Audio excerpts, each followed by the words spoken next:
Welcome, Dimwits, to episode 3 of Grimwit with Dimwits.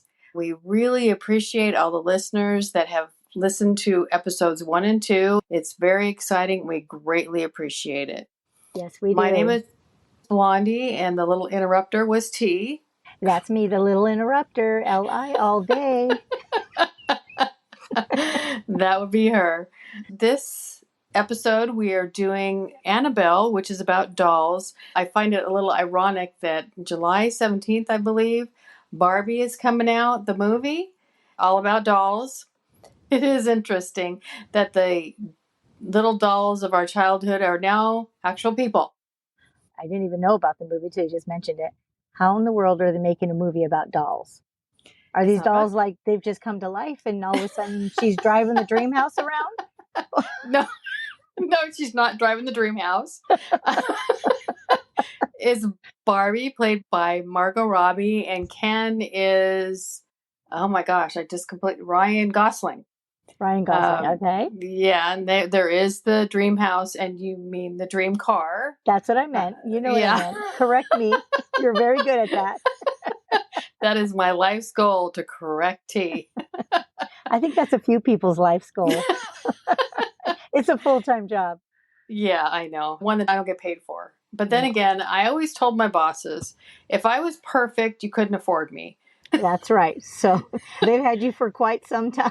Yeah, pretty much.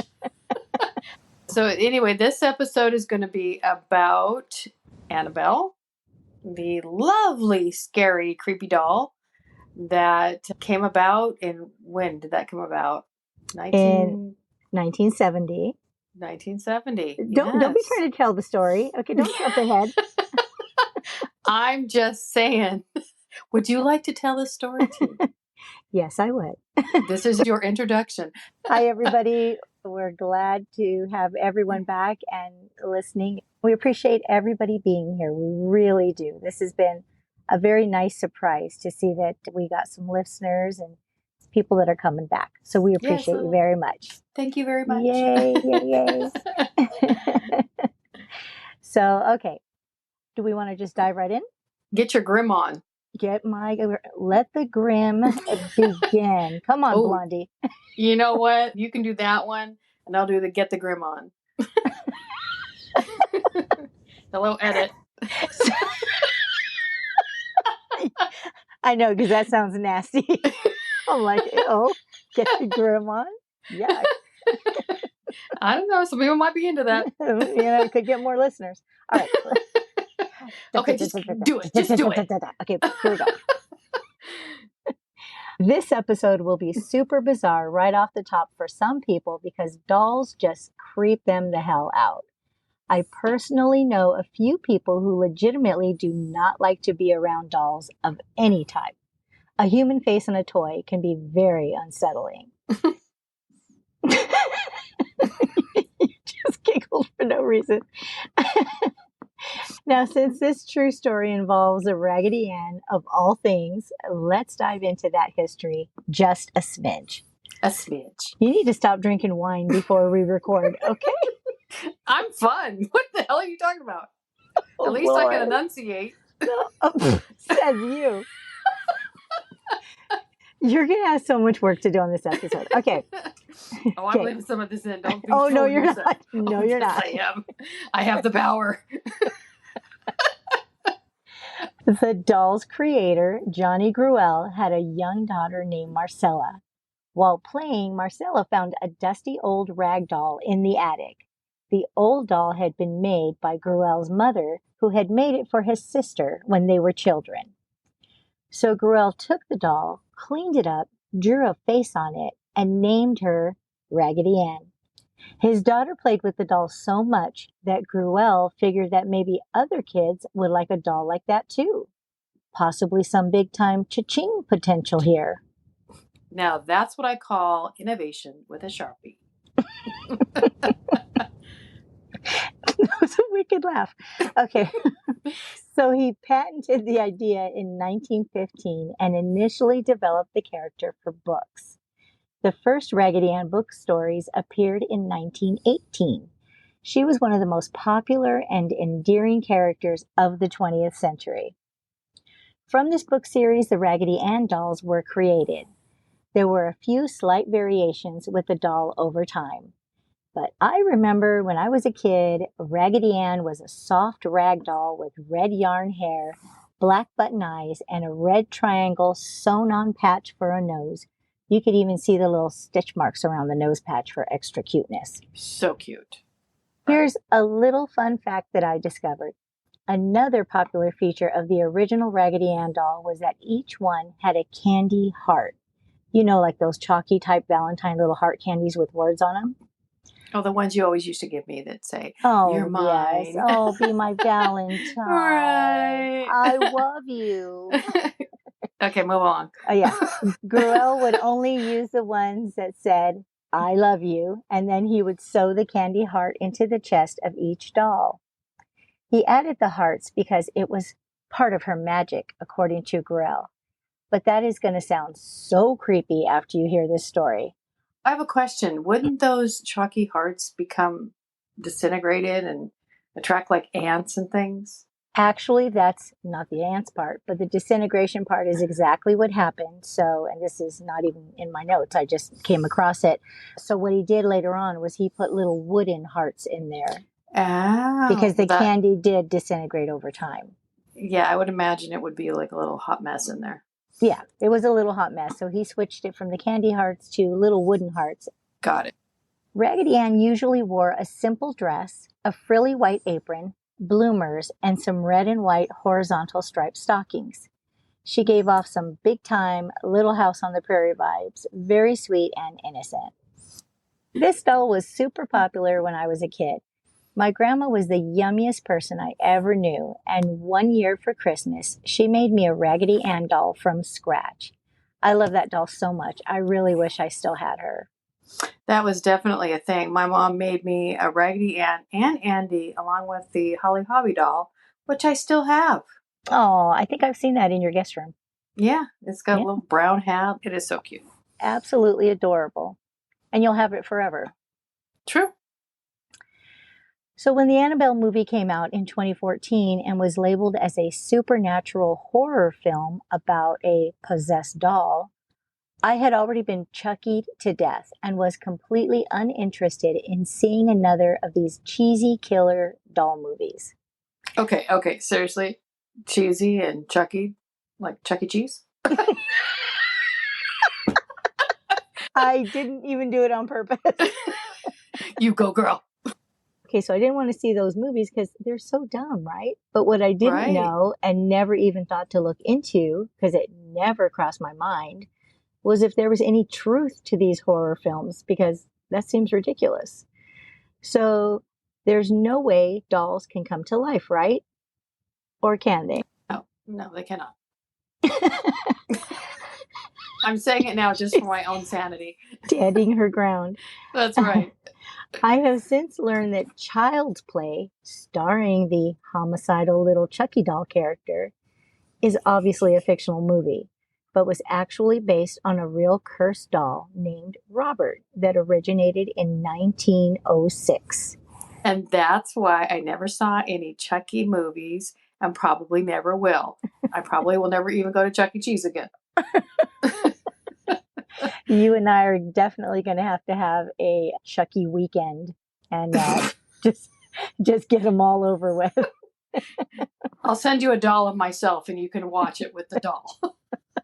We'll throw Annabelle in there too. And we'll see who wins at the end of the weekend. That's right. So to this day, Robert the doll remains in a museum in Key West, Florida. He is claimed to be one of the most cursed objects in the state. He still has flocks of people who love the strange and unusual go out of their way just to visit him. It's crazy. Wow. But there are rules when you visit Robert. One rule is that you're absolutely not supposed to look him straight in the eyes. Some people have challenged that rule, and after a bit of bad luck, many have sent letters of apology to Robert. Can you imagine having to apologize to a doll in writing? Some people just have to learn the hard way. Exactly how does that work? Does Robert have an assistant that reads them to him? Is there an my apologies, I messed up shrine? How does that work? Robert doesn't need anybody to read them to him. He can read them himself. Annabelle is also based on a true story, although the story in the initial movie does not resemble the nonfiction story at all. And I don't understand why they didn't just use the perfectly good nonfiction story attached to Annabelle to begin with, because it's way more terrifying than the movie. And if it were up to me, I would definitely have stuck with the authentic rag doll for the movie rather than the weird, awkward, and downright disturbing porcelain doll they built a character around. Because there are so many people who owned rag dolls and could personally relate to them, more so than the way too obviously trying to be scary porcelain doll they introduced. Nobody's going to own that hideous porcelain doll like that in real life. And who in their right mind would put that beast in a baby's room? That's child abuse. Probably because they don't want to send Raggedy Ann owners to therapy. There you go. Now that we've laid some groundwork, it's time to share with you the true story of the cursed doll known as Annabelle. This is where we say, let the grim begin, because this is where it starts. I like the way I said it earlier. A Raggedy Ann doll was purchased in 1970 at a hobby store by a woman who bought the doll as a Christmas gift for her daughter, Donna. Donna was a 28-year-old student in Hartford, Connecticut, and although it does seem pretty weird that a grown woman would receive a Raggedy Ann doll as a gift, I'm guessing maybe her mom was tapping into something she may have cherished as a child. Kind of like the fond memory I have of my grandma making me a doll for comfort and bringing a smile to my face. Some sources reported that the doll may have been purchased used, but the facts support that the doll was purchased new due to the calico dress pattern this particular doll was wearing, not predating the 1970s. So if she bought it in 1970, it was more than likely new. Sounds like it. Yeah. Buying it new or used was looked into because some people thought perhaps the doll already had a supernatural history attached to it before it was purchased, but it didn't. The doll was 3 feet tall, so it was much bigger than the classic 16-inch doll. As a kid, I never owned a doll that big and would never have wanted to at any age. It's like the Bigfoot of dolls. I'll pass on that all day. A doll your same size that you could get trapped under? No thanks. A doll almost my same size right now. Kind of short, okay? But Donna really liked the doll and would sleep with it, then keep it on her bed as a decoration. At first, she wasn't picking up any weird vibes from the doll, but after a few days, some very unsettling things began to happen. Donna said that she would come home from a busy day and find the doll in a different position than what she had left her in that morning. At first, Donna thought maybe she just wasn't remembering how she had left the doll exactly. So she started to be more mindful and leave the doll a specific way. But if she left her with her arms and legs in a straight position, when she returned home, sometimes the doll would have her arms and legs crossed. Obviously not how she left her. So Donna knew she wasn't imagining that the doll had moved, but even while moving initially, the doll had never left the bed during these subtle position shifts. Donna assumed that maybe the doll had fallen over, and somehow that had changed her position. But then, wouldn't she still be in the fallen over position? Things don't fall down and then fall back up and cross their arms and legs. Funny how, when we're alarmed, we try to talk ourselves into things that don't make any sense whatsoever. It's the things that we try and talk ourselves into so we don't have to believe others. But after a while, the subtle changes that she could convince herself may have inadvertently happened became more blatant and a lot harder to ignore. The doll no longer remained captive on the bed. She began to move freely between the rooms in Donna's apartment on her own. Oh my gosh. Now, if I owned this doll, this story would have ended right then and there. Ciao, adios, sayonara, auf Wiedersehen, and shalom, you raggedy puppet. Don't let the door hit you where the good Lord split you. Bye-bye. Seriously, day one, when it moved, enough for me. See ya. But Donna and her roommates, Angie, a fellow nursing student, and Lou, Angie's fiance, were not alarmed enough to get rid of this facetious little room-shifting rag doll. The idea of this doll running around their place while they were out doing God knows what was just not scary enough for them. She was probably in there trying on their clothes, binge watching Netflix. Right. Watching the novelas. So these are some incredibly, I'm going to be very kind and just say open-minded folks. And when you're that open-minded, stuff's just going to keep happening. But this time, the roomies decided to jump one step ahead and had the idea to just keep her in the bedroom and close the door. Problem solved. Let's just conveniently forget that she has already been able to change positions, hop on and off the bed, run amok, and coincidentally, at 3 feet tall, she was perfectly eye level with the doorknob. Just food for thought. But they knew there was no way she could open a door. I mean, come on, that would just be crazy. Lo and behold, by the time they returned, the doll would still end up escaping into another room. That's a real skull scratcher, not. Following this, they came home and found the doll with its legs crossed, arms folded, leaning against a dining room chair, standing straight up as if it were angrily waiting for them. I'm surprised she wasn't aggressively tapping her foot too. She was probably pissed because she missed her soap operas trying to open that damn door. But according to Donna, after everything already, this was especially terrifying because there was no possible way a soft rag doll could remain standing on its own. The doll has no firm structure. Even when the roommates, Angie and Lou, tried to reenact the standing position with the doll, it was impossible. Why are they so shocked about standing? Did we forget she's an athletic doorknob twisting escape artist? Seriously. I mean, come on. After the doll standing stunt, Donna began to think that maybe Angie and Lou were moving the doll themselves and just messing with her. But when she confronted them, they swore they were not involved with moving the doll. She ended up believing them because they genuinely seemed as perplexed as she was. So now, knowing that her roommates weren't trying to scare her, Donna began to fear her doll. Just now?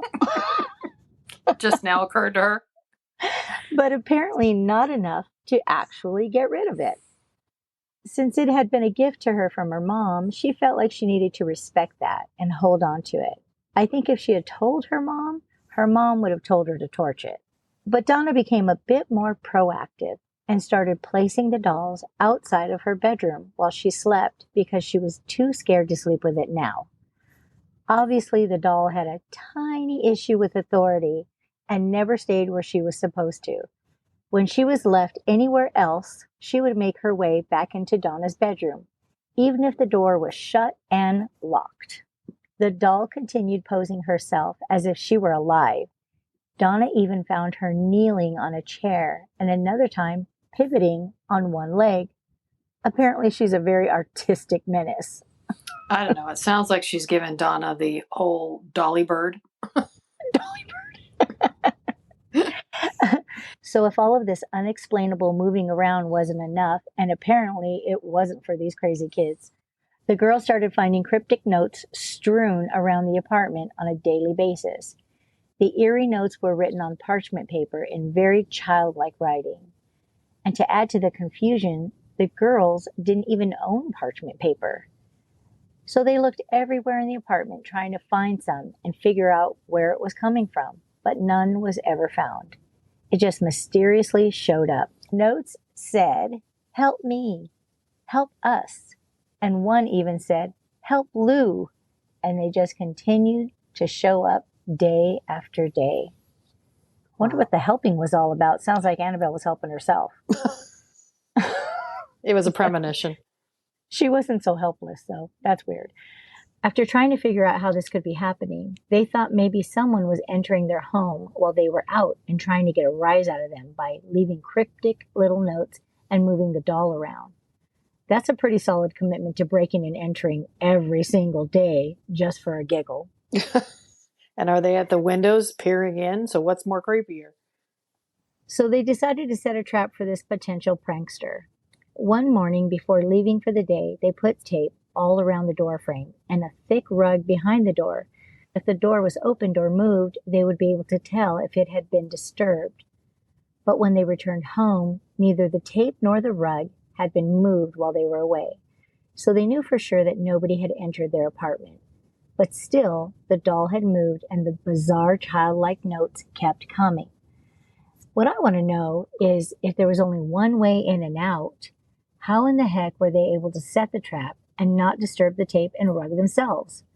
Was it on the inside? Was it on the outside? I'm totally confused by this. That's a good point.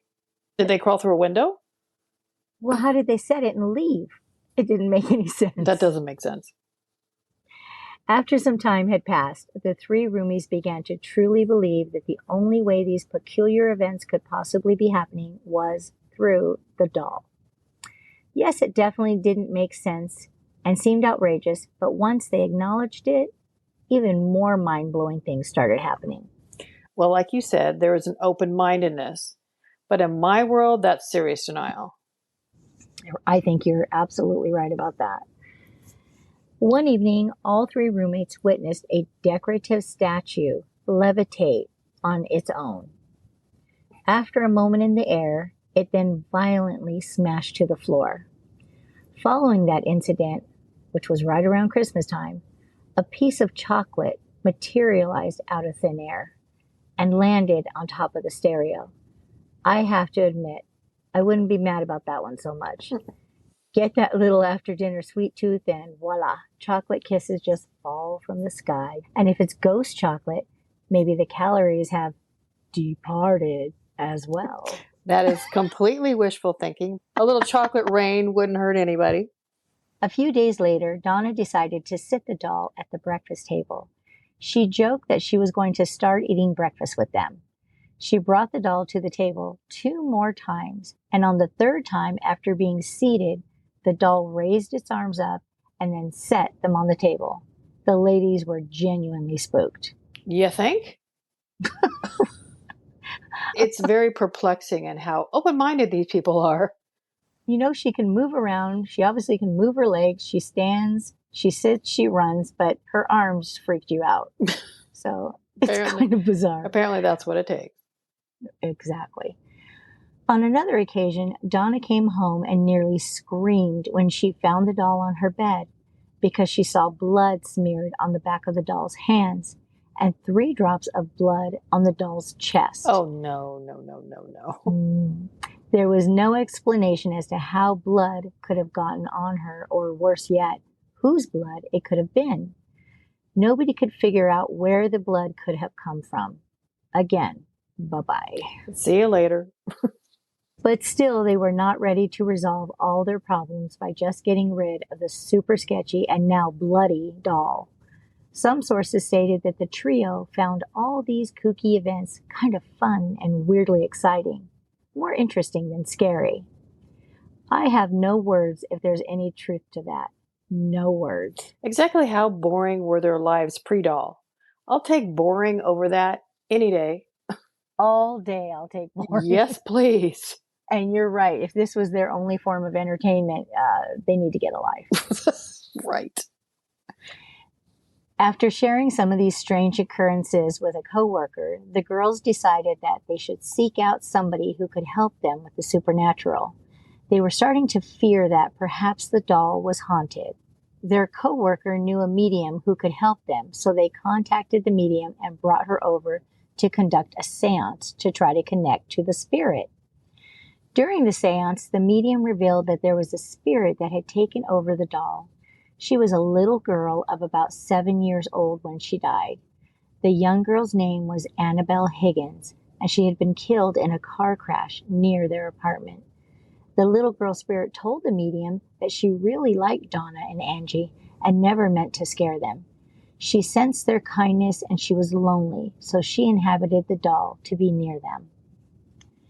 Donna and Angie were quite touched by this sad story and ended up allowing the spirit to stay inside the doll. Even though this was very unusual, they assumed the spirit was harmless. So they welcomed the spirit and even began addressing the doll as Annabelle, and treated her with loving kindness as if she were a real child. They even took her for car rides. They bought her gifts of toys, clothing, and bracelets. It's still a freaking ghost, ladies. How do we keep forgetting that? I actually watched, in preparation for this, I watched Annabelle Creation. Of course, I skipped through a lot of the scary scenes because I'm a chicken like that. I know. But she actually did die by a car accident, and the parents did allow the spirit to stay inside the doll. So this was true. This is all parts of the movie. That's still so. Who does that? Well, apparently people that are bored. I mean, if you don't know anything about a ghost, it would be like trying to keep a little Tasmanian devil. You don't know what's going to happen next. It's like, get rid of it. It's way out of your league. To take the time to take it to a medium and get a seance. Right. It sounds like maybe they were doing that to figure it out. But once they figured it out and knew it was actually a ghost, any ghost, it's time to go. I'm sorry, but that was 4 or 5 pages ago. Right? After a while, the spirit changed and began to show a very dark side. This was not at all what the ladies had expected after they had loved on her so much. Pretty soon, they started to experience sinister whispering and a bitter cold that lingered around their home. Strange, obnoxious noises randomly started, then flashes of light across the ceiling, and their beds would shake while they tried to sleep. Then the flimsy-legged doll started standing in the hallway on a regular basis, waiting for them after they came home from work. They were uneasy and began to wonder if maybe the spirit was not a sweet, lonely child after all. Maybe they were actually dealing with something else, something dark, evil, and diabolical. Lou, Angie's fiance, hated the doll and had always been freaked out by Annabelle. He warned the girls that she was not harmless. He had begged them to just get rid of the doll and even suggested that they should toss her in a fire and let her burn. But on this day, Lou had disparaged Annabelle while she was in the same room.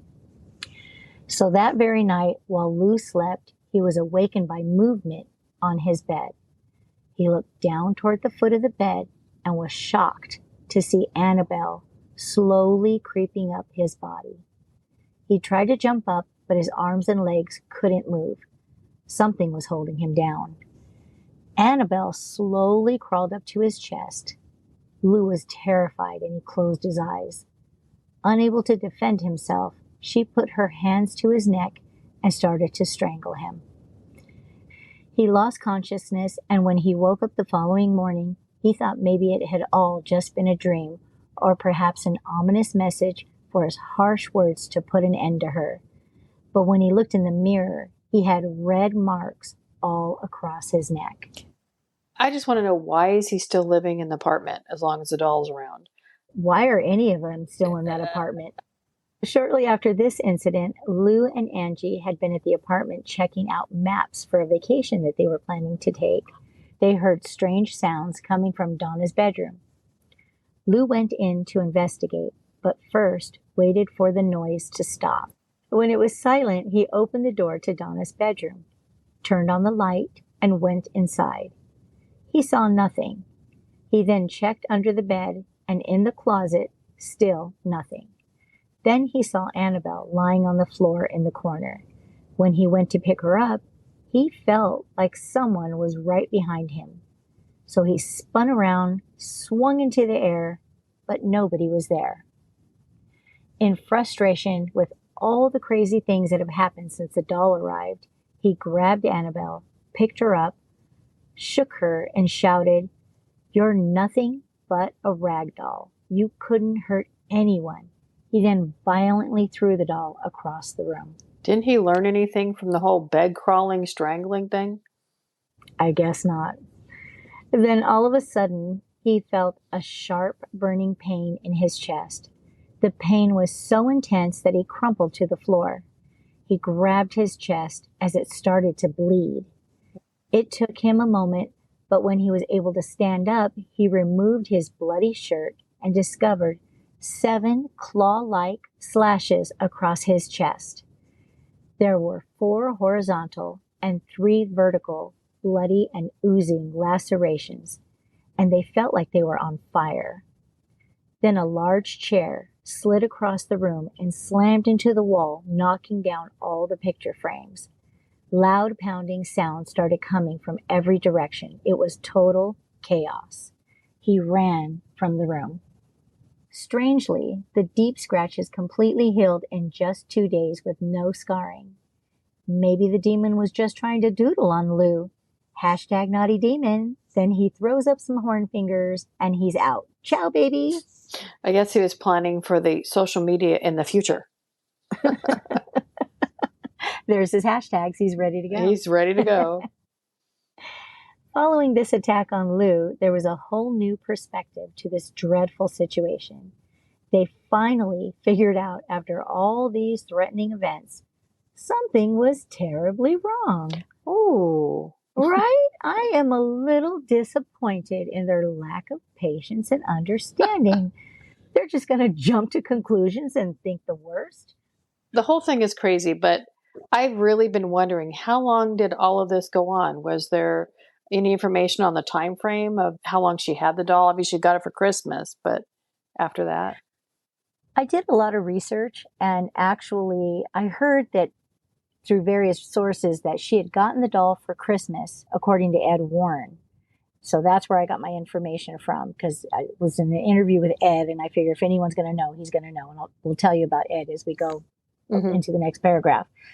Then other sources said that she got it for her birthday.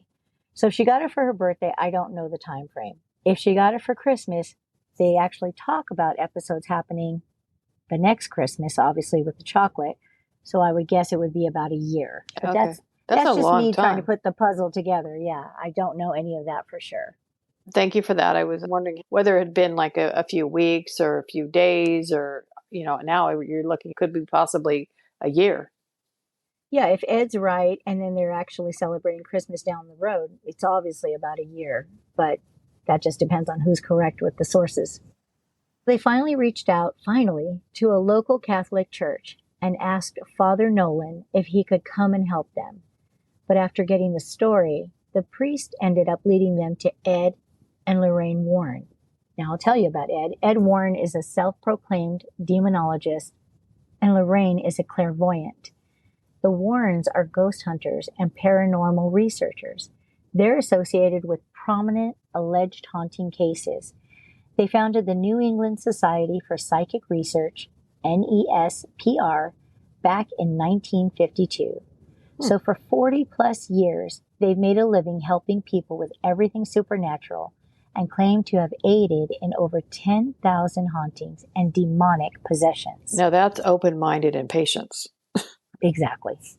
When they took this case, they stated that the psychic medium had misled them. When the nurses claimed to have been treating the doll like a real little girl, the Warrens were horrified because they already knew she was not the little girl ghost spirit at all, but something else, something wicked.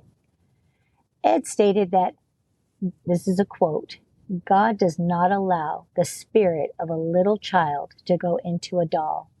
This was a cunning demon that was posing as a little child to create sympathy from these two young women," end quote.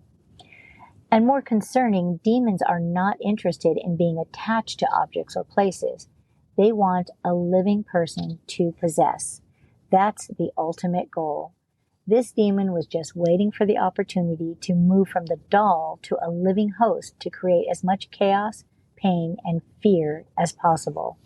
That's another nod to the Annabelle creation movie. That was the second one that I was checking out to see how she was made. The whole waiting to go into a living host. That's going along the same lines as what this story is stating. Okay. Ed and Lorraine decided that an immediate exorcism was necessary to rid the doll of the demon. A blessing of the home was also needed to be done to fill the home with God's presence to help push out the demon. Father Cook agreed to perform the exorcism. He went through and blessed each and every room of the home. When he finished, Ed and Lorraine told the roommates that they were sure that their home was safe now. But Donna decided it was time to rid their home of the doll as well. About Whoa! Let's give time. her a hand. Good job, Yay. Donna. She was worried that the doll may still be too dangerous to keep, and the Warrens agreed. So she asked Ed and Lorraine to take the doll away, and they did. They buckled the doll into the back seat of their car and drove very slowly, knowing that the doll was capable of unholy activity and possibly harming them on their journey home. And there were definitely issues. Every time Ed made a turn, the car would lose control and they nearly crashed many times over. Finally, Ed pulled out a vial of holy water and dumped it over the doll's head. They were able to drive home with no further problems. When they got the doll home, they continued experiencing sinister things. They even claimed to have seen the doll levitating beside Ed's desk multiple times. So they kept her in a completely separate part of their house under lock and key. But that did not stop Annabelle. She would always make her way back into the house, usually in Ed's favorite chair.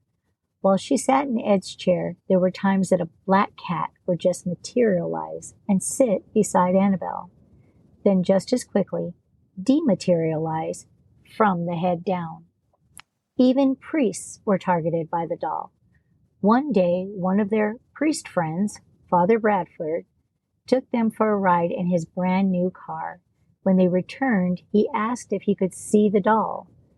This particular priest performed exorcisms for the Catholic Church, and he wasn't afraid of Annabelle at all.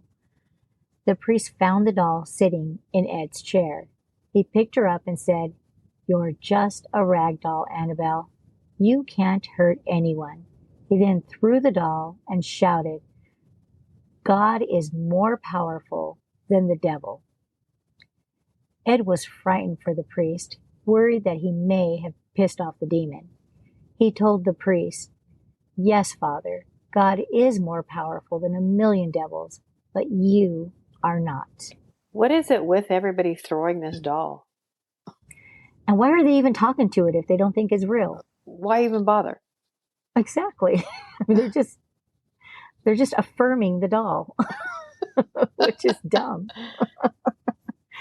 Lorraine was also worried and asked the priest to call them when he arrived home safely, but he never called that evening. The following day, the priest finally called and told the Warrens that he had lost control of his brand new car and hit a tractor-trailer truck. Half his car was sheared off, and he should have been killed. The priest claimed that the last thing he saw right before the accident was Annabelle staring back at him in his rearview mirror. You were totally right what you said in the beginning. The truth is completely scarier. Something nightmares are made of. If all this stuff happened, yes, this is the most frightening thing I've ever heard. In another story, a seasoned homicide detective was visiting the Warrens regarding Lorraine's assistant on another case of a murdered child. When finished, the detective asked if he could visit the museum. After looking around, he told Ed that of all the things in the museum, he couldn't take his eyes off of Annabelle. He was mesmerized by her. Just then, Ed left the room to answer the phone, and he explicitly told the detective not to touch anything in the building. A few moments later, the detective comes running over to Ed, and he's shaking and can barely speak. Ed was so concerned that he started to call an ambulance, but the detective stopped him. He said he didn't need the ambulance, but he refused to say what had scared him so badly. When Ed went into the museum to investigate, he noticed that the doll had been picked up. It's unclear what exactly happened, but the detective left traumatized. Following this incident, the detective quit his job 3 months later. Men, you tell them not to do something, and there they go. Well, that's exactly why we're able to do these podcasts, because men don't know when to stop touching things. Very true. Very true. Realizing how dangerous Annabelle was, Ed and Lorraine decided to permanently display her in their occult museum that's attached to their house in Monroe, Connecticut.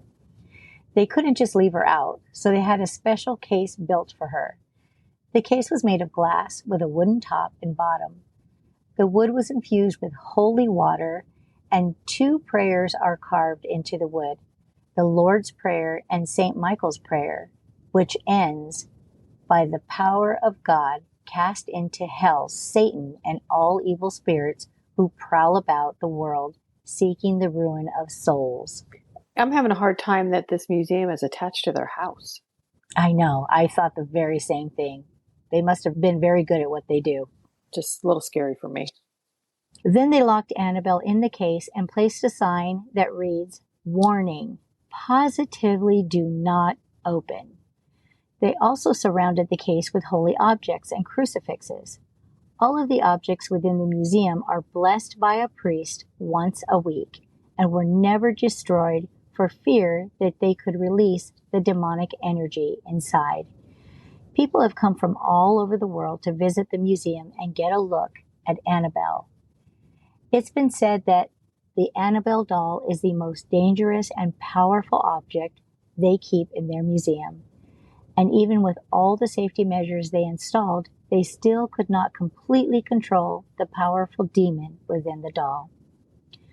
A few years after they encased Annabelle, a group of college students came to the museum, and one of them mocked the doll, daring her to slash him.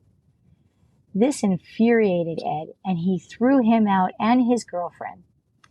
On their way out, they laughed at Ed and kept taunting Annabelle as they drove off on their motorcycle. Ed stated, less than 3 hours later, that boy was dead. His girlfriend said that they were still laughing about how silly people are to be afraid of a doll when her boyfriend drove head-on into a tree and was killed instantly. Though the girlfriend survived, she was hospitalized for over a year. This is the only life lost that was attributed directly to Annabelle. Ed stated that, quote, "You should never challenge the devil," end quote. That's just crazy. To this day, Annabelle still remains encased in a box at the museum.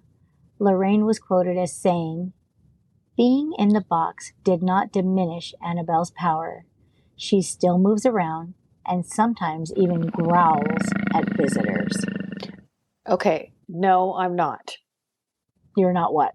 I am not going to go visit Annabelle with you. Oh my God. You totally knew I was going to ask you that. I know you well enough to go, hey, let's go see. I was totally going to say that at the end. You and I should go and visit Annabelle the doll. No, I know you way too well to know that's what was coming. Okay, that's pretty funny. Yes, that is very crazy and actually kind of scary if you think about it. It's really scary. But I really think the scariest thing is the gullibility of these two ladies. First, just ignoring the supernatural stuff. I mean, for how long? And then obviously everything that was happening around them. And then for them trying to keep a ghost as a freaking pet. What would you even feed it? Your soul? Well, I guess if that was what was on the menu. I'm sure it was. I'm not saying that it didn't all happen. I'm sure it all did. But I just couldn't. Well, they need to take some responsibility for allowing it to go on too damn long. Too damn long. So, hey, whatever happened to the museum and Ed and Lorraine Warren? Oh, okay. I'm glad you asked me that. So Ed Warren passed away, I think it was in 2006. I don't know the month. And Lorraine Warren passed away in 2019. They ended up leaving their museum to their son-in-law. They had one daughter. They only have the one child. And she married. And I don't know why she didn't take it over, but apparently the son-in-law took it over. Ed trained him to deal with all of the things in the museum. And he had been running it up until it closed. I'm not quite sure what year that was. I don't think it was too long ago. But my understanding is that it closed due to some zoning issues. Some Annabelle zoning issues. Some who knows what. But it sounds to me like it was more of the neighbors complaining because I had heard that the neighbors were complaining that people were showing up at all hours of the night, knocking on their door, asking about the museum, I guess if it was closed or whatever, and it was very disruptive. So it sounds to me like maybe they kind of all got together and made this happen. So that's kind of sad, but I mean, I totally understand. I wouldn't want stuff like that happening if I was trying to sleep at night. No, and that's a lot of brave people coming in the middle of the night. I couldn't do it in the middle of the day, let alone the middle of the night. Those are the crazies you don't want knocking on your door. But hopefully it reopens, hopefully. Then you and I will take a trip over there. Yeah, you keep thinking that. I'm doing my thumbs up. All right. Well, that's all I got on this one. I think we've done enough here. Thank you, everyone, for listening to this episode. You take care and just let your imaginations run wild. Bye.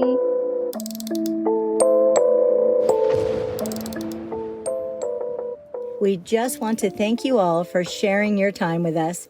And if you'd like to send in your creepy little grim bits, we would love to hear your personal stories, interests, and suggestions. Please email them to grimwitwithdimwits@gmail.com. Don't forget to follow us on Instagram at grimwitwithdimwits and Facebook Grimwit with Dimwits to listen for our new episodes, and feel free to share with your grim-loving friends. We would really appreciate if you would take a minute to rate and review. 5-star ratings go a long way and would really help us out. Until then, we would love it if you'd come back next week to delve with us into the strange and unusual things we just can't wrap our skulls around.